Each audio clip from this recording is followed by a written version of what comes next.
বরগুনার তালতলী ও ব্রাহ্মণবাড়িয়ার বিজয়নগরে আগামী সোমবার প্রথমবারের মতো নির্বাচন অনুষ্ঠিত হবে। নির্বাচনকে ঘিরে দুই উপজেলাতেই ভোটারদের মধ্যে রয়েছে ব্যাপক উৎসাহ উদ্দীপনা। বিজয়নগরে চেয়ারম্যান ও ভাইস চেয়ারম্যান পদে 17 জন এবং তালতলীতে 12 জন প্রার্থী প্রতিদ্বন্দ্বিতা করছেন।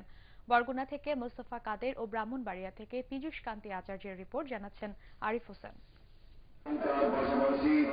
ব্রাহ্মণবাড়িয়া সদর উপজেলার পূর্বাঞ্চলের 10টি ইউনিয়ন নিয়ে নতুন এই বিজয়নগর উপজেলার অবকাঠামোগত সুযোগ সুবিধা গড়ে ওঠেনি এখনো। এ অবস্থার মধ্যেও ভোটারদের উৎসাহ উদ্দীপনার কমতি নেই। আমরা যোগ্য প্রার্থীদের ভোট দেব, আমাদের উন্নয়ন করে এরকম রাস্তাঘাট করবে, এলাকার উন্নয়ন করবে, এরকম একটা প্রার্থী চাই। এখানে বিএনপির 2 জন প্রার্থী থাকায় এগিয়ে রয়েছেন আওয়ামী লীগের প্রার্থী। আমরা বিজয়নগর উপজেলাকে একটি মডেল উপজেলা হিসেবে পরিণত করতে চাই। অপরদিকে বিএনপির 2 জন প্রার্থী জয়ের ব্যাপারে আশাবাদী। যদি সুষ্ঠু নির্বাচন হয় তাহলে অবশ্যই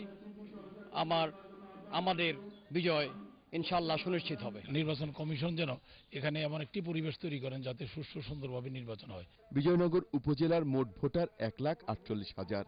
এখানকার 58টি কেন্দ্রের মধ্যে 57টি কেন্দ্রই ঝুঁকিপূর্ণ হিসেবে চিহ্নিত করা হয়েছে। এদিকে প্রাকৃতিক সৌন্দর্য ঘেরা বরগুনার তালতলীতে প্রথমবারের মতো নির্বাচনকে ঘিরে চলছে উৎসবের আমেজ। এবার মোট 57,826 জন ভোটার তাদের ভোটাধিকার প্রয়োগ করবেন। চেয়ারম্যান পদে 3 জন, ভাইস চেয়ারম্যান পদে 6 জন ও মহিলা ভাইস চেয়ারম্যান পদে মোট 3 জন সহ মোট 12 জন প্রার্থী প্রতিদ্বন্দ্বিতা করছেন। একজন সাহসী নেতা এবং সৎ ব্যক্তিকে আমরা ভোট দেব।